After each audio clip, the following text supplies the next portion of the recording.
Шымкенттегі Қапал Батыр көшесі мен Қаратөбе тас жолы бойындағы диаметрі 800 мм кәріз коллекторын жаңарту су ресурстары маркетинг жауапкершілігі шектеулі серіктестігінің 2023-2024 жылдарға арналған инвестициялық бағдарламасы шеңберінде қолға алынған.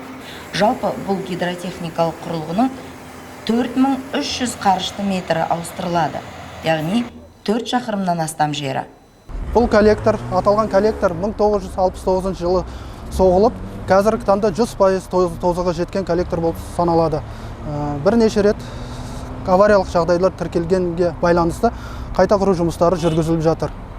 Мердігер мекеме биыл ескі коллектордың 1700 сызықты метрін қайта құрып жаңартуы тиіс. Жұмыс толығымен 2024 жылы аяқталады деп жоспарланған. Айта өтейік, коллекторды жаңартуға арналған қаражаттың бір бөлігі Еуропалық қайта құру және даму банкінің несиесі есебінен алынған.